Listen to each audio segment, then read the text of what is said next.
Assalamualaikum warahmatullahi wabarakatuh. Bertemu lagi di video pembelajaran mata kuliah transfer panas jurusan Teknik Pertanian Universitas Lampung. Pada video kali ini kita akan membahas mengenai konveksi alami. Setelah sebelumnya, di dua video sebelumnya kita membahas mengenai konveksi paksa internal dan konveksi paksa eksternal.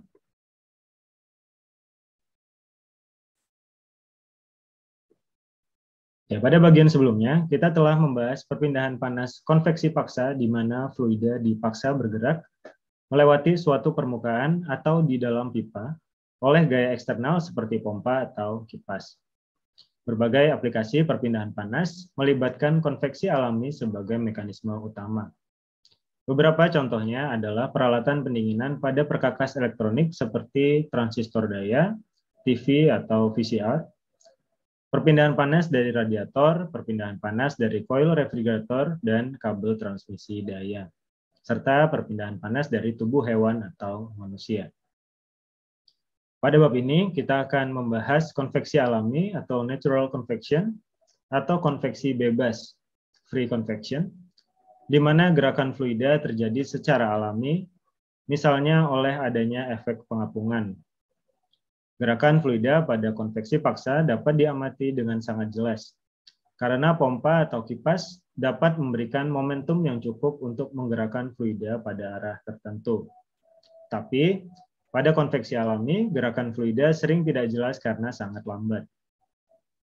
Koefisien perpindahan panas konveksi sangat dipengaruhi oleh kecepatan. Makin tinggi kecepatannya, nilai koefisien perpindahan panas konveksi makin besar. Kecepatan fluida pada konveksi alami adalah rendah, biasanya kurang dari 1 meter per second. Oleh karena itu, koefisien perpindahan panas pada konveksi alami biasanya jauh lebih rendah daripada koefisien perpindahan panas pada konveksi paksa. Tetapi beberapa peralatan penukar panas dirancang beroperasi pada kondisi konveksi alami karena tidak memerlukan peralatan untuk menggerakkan fluida. Nah, kompetensi yang diharapkan setelah menyelesaikan bab ini, para mahasiswa diharapkan menguasai dan mampu menjelaskan beberapa topik yang berkaitan dengan konveksi alami, yaitu mekanisme fisik konveksi alami, kemudian angka Grashof, dan rumus-rumus konveksi alami. Yang pertama adalah mekanisme fisik konveksi alami. Telur atau kentang panggang yang panas yang diletakkan di atas nampan, pada akhirnya akan mendingin hingga mencapai suhu lingkungan. Bisa kita lihat pada gambar. Telur mendingin dengan melepaskan panas ke udara secara konveksi dan ke permukaan sekitarnya secara radiasi. Dengan mengabaikan perpindahan panas radiasi, mekanisme fisik pendinginan telur panas dalam lingkungan yang lebih dingin dapat dijelaskan sebagai berikut. Segera setelah telur panas terbuka ke udara dingin, suhu permukaan luar telur akan turun sedikit, dan suhu udara yang bersentuhan dengan kulit telur akan naik akibat perpindahan panas konduksi dari kulit telur ke udara. Selanjutnya, telur akan dilingkupi oleh lapisan tipis udara hangat dan panas, kemudian dipindahkan dari lapisan udara hangat ini ke lapisan sebelah luarnya. Proses pendinginan pada kasus ini berlangsung agak lambat karena telur akan selalu diselimuti oleh udara hangat dan tidak terjadi kontak langsung dengan udara dingin yang agak jauh. Kita tidak dapat mengamati adanya gerakan udara di sekeliling telur, tetapi pengukuran yang teliti akan menunjukkan adanya gerakan udara itu. Suhu udara yang bersentuhan dengan kulit telur lebih tinggi sehingga kerapatannya menurun. Karena pada tekanan konstan, kerapatan gas berbanding terbalik dengan suhunya.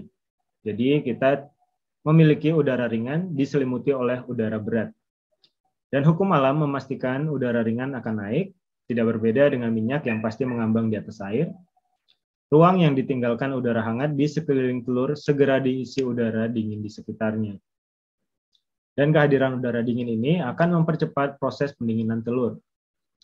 Gerakan naik udara hangat dan aliran udara dingin ke sekeliling telur berlanjut hingga suhu telur mencapai suhu udara lingkungan. Gerakan akibat pergantian kontinu udara panas oleh udara dingin di sekeliling telur dinamakan arus konveksi alami. Dan perpindahan panas akibat alur konveksi alami ini dinamakan perpindahan panas konveksi alami. Ingatlah bahwa tanpa adanya arus konveksi alami, maka perpindahan panas dari telur ke udara lingkungan berlangsung secara konduksi saja. Dan laju perpindahan panas dengan cara ini akan jauh lebih rendah. Konveksi alami pada gas biasanya disertai radiasi yang cukup besar, kecuali pada permukaan-permukaan dengan emisivitas rendah. Konveksi alami pada proses pemanasan benda dingin yang berada pada lingkungan yang lebih hangat dapat dijelaskan dengan cara yang sama. Perhatikan bahwa dalam kasus pemanasan ini, arah gerakan arus konveksi alami berlawanan dari sebelumnya. Di sini arus udara dingin bergerak ke bawah seperti terlihat pada gambar sebelah kanan. Selanjutnya adalah angka Grashof. Sebelumnya telah dibahas bahwa rezim aliran pada konveksi paksa ditentukan oleh angka Reynolds atau RE yang menunjukkan perbandingan antar gaya-gaya inersia dengan gaya-gaya viskos yang bekerja pada fluida. Pada konveksi alami, rezim aliran ditentukan oleh bilangan tak berdimensi yang disebut angka Grashof atau GR, yang merupakan perbandingan antara gaya-gaya apung dengan gaya-gaya viskos yang bekerja pada fluida. GR sama dengan gaya apung dibagi gaya viskos, atau G dikali rho delta T dikali V dibagi rho V kuadrat, atau sama dengan G dikali beta dikali delta T dikali V dibagi V kuadrat. Secara formal, angka Grashof dinyatakan sebagai GRL sama dengan G dikali beta dikali TS min T fluida dikali LC pangkat 3 dibagi V kuadrat. Dengan G adalah percepatan gravitasi dalam meter per second kuadrat, beta adalah koefisien ekspansi volume, 1 per K atau beta sama dengan 1 per T untuk gas ideal, TS adalah suhu permukaan benda padat dalam derajat Celcius, suhu fluida derajat Celcius, LC sama dengan panjang karakteristik dari geometri benda dalam meter, dan V adalah viskositas kinematik dalam meter kuadrat per second. Peranan angka Reynolds pada konveksi paksa digantikan oleh angka Grashof pada konveksi alami. Dengan demikian, angka Grashof memberikan kriteria utama dalam menentukan apakah aliran fluida merupakan aliran laminar atau turbulen. Untuk plat vertikal misalnya, angka Grashof kritis adalah sekitar 10 pangkat 9. Oleh karena itu, rezim aliran pada plat vertikal menjadi turbulen pada angka Grashof lebih dari 10 pangkat 9. Kemudian adalah konveksi alami pada permukaan. Perpindahan panas konveksi alami pada suatu permukaan bergantung pada geometri permukaan dan orientasinya, suhu permukaan, dan sifat-sifat termofisik fluida. Profil kecepatan dan profil suhu untuk konveksi alami pada suatu permukaan plat vertikal panas yang dibenamkan dalam suatu fluida disajikan oleh gambar. Seperti pada konveksi paksa, ketebalan lapisan batas meningkat pada arah aliran fluida. Tetapi berlainan dengan konveksi paksa, kecepatan fluida adalah 0 pada tepi luar lapis batas kecepatan dan pada permukaan plat. Hal ini disebabkan karena fluida di luar lapis batas adalah stasioner. Jadi, kecepatan fluida meningkat terhadap jarak dari permukaan plat, mencapai maksimum, dan perlahan-lahan turun hingga 0 pada suatu jarak yang cukup jauh dari permukaan. Suhu fluida pada permukaan adalah sama dengan suhu plat dan perlahan-lahan turun hingga mencapai suhu fluida lingkungan. Masih dilihat pada gambar. Pada suatu jarak yang cukup jauh dari permukaan, pada kasus permukaan dingin, bentuk profil kecepatan dan profil suhu adalah sama tetapi arahnya terbalik. Gambar ini adalah profil suhu dan kecepatan untuk aliran konveksi alami pada plat panas vertikal bersuhu TS yang dibenamkan pada fluida bersuhu T infinite atau T fluida. Kita masuk ke rumus konveksi alami. Meski kita telah memahami mekanisme konveksi alami, Kompleksitas gerakan fluida menyebabkan kesulitan menemukan relasi-relasi analitis sederhana untuk perpindahan panas melalui penyelesaian persamaan-persamaan yang berkaitan dengan gerak dan energi.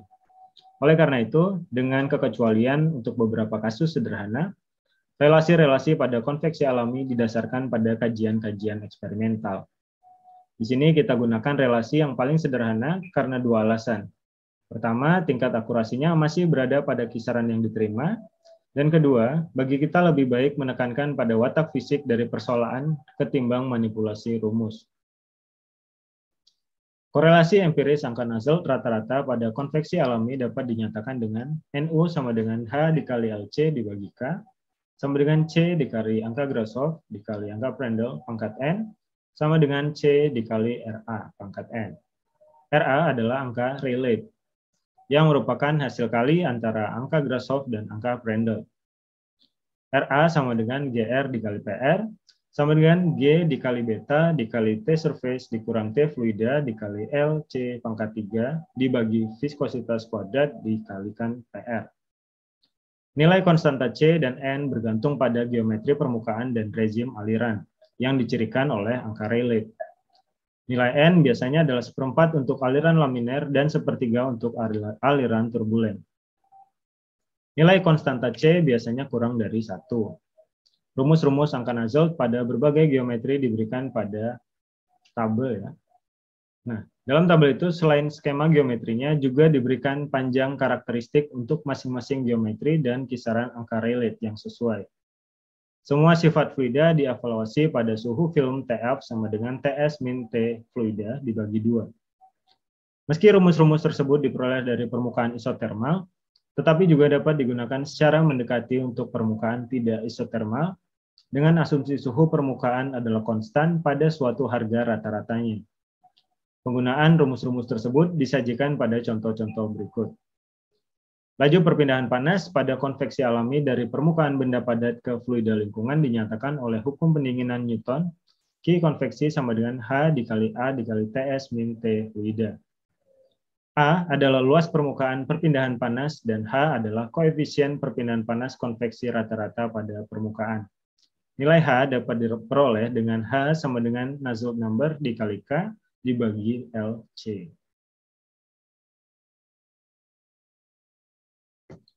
Oke, kemudian kita akan mencoba contoh soal untuk menggunakan rumus yang barusan dijabarkan ya. Kita akan berpindah layar. Sebuah pipa air panas horizontal sepanjang 6 meter dengan diameter 8 cm melintasi suatu ruangan besar yang suhunya 20 derajat Celcius. Jika suhu permukaan luar pipa adalah 70 derajat Celcius, tentukan laju kehilangan panas konveksi alami dari pipa. Baik, kita akan coba menyelesaikan contoh soal ini. Solusi. Tekanan udara di ruangan dianggap 1 atm. Sifat fluida dievaluasi pada suhu film TF sama dengan TS ST fluida dibagi 2. Sama dengan 70 plus 20 dibagi 2. Sama dengan 45 derajat Celcius sama dengan 318 Kelvin. Nah, pada suhu tersebut, udara memiliki sifat-sifat K sama dengan 0,02699 watt per meter derajat Celcius. Kemudian V sama dengan 1,749 10 pangkat min 5 meter kuadrat per second. Kemudian angka Prandtl-nya 0,7241, betanya 1/TF.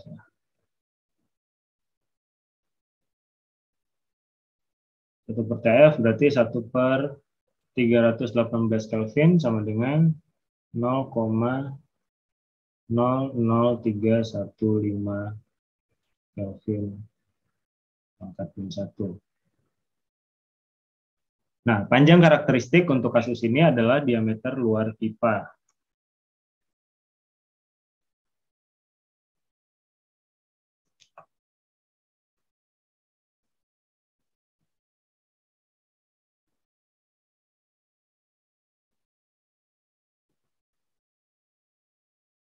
Diameter luar pipanya LC sama dengan D sama dengan 0,08 meter. Jadi angka relate-nya RA D sama dengan G dikali beta dikali PS unit fluida dikali D pangkat 3 dibagi ke kuadrat. Masukkan angka-angkanya 9,8 dikali 0,00315 kali 70 min 20 dikali 0,08 dibagi P-nya 1,74 kali 10 pangkat min 5 dikali ini dikali PR ya. PR-nya 0,710. Hasilnya adalah 1,869 kali 10 pangkat 6. Nah, angka Nusselt untuk kasus ini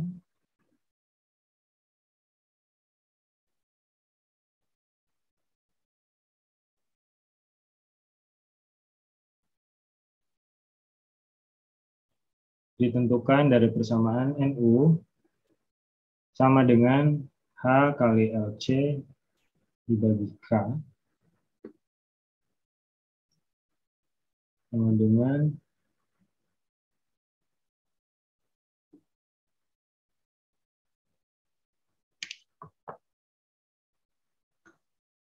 (0,6) tambah 0,387 RA 1/6 dibagi 1 plus 0,559 per PR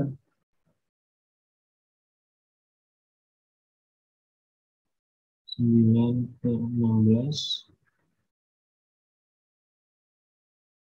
2. Nah, jika angka-angka RA dan PR dimasukkan, diperoleh NU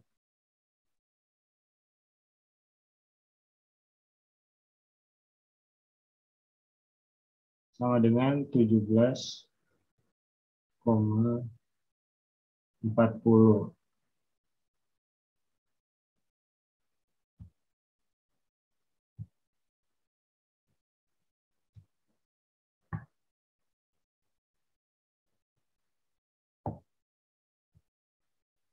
Sehingga H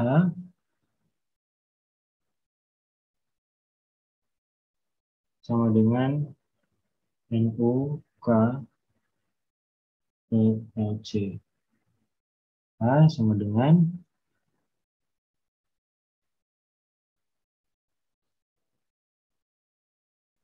langsung hasilnya aja 5,869 watt per meter kuadrat derajat Celcius.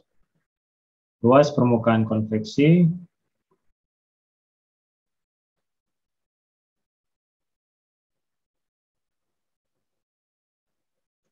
A sama dengan PBL sama dengan P kali 0,08 kali 6. Dengan 0,08 meter kuadrat. Sehingga Q konveksi sama dengan HA PS min P fluida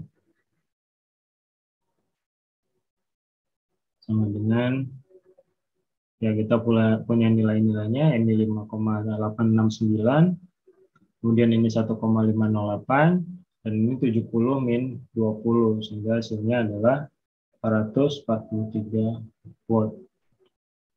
Jadi laju kehilangan panas dari pipa ke udara melalui konveksi alami adalah 443 watt.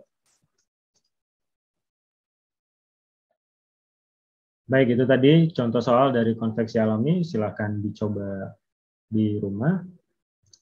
Saya kira cukup materi pada video kali ini. Terima kasih atas perhatiannya. Assalamualaikum warahmatullahi wabarakatuh.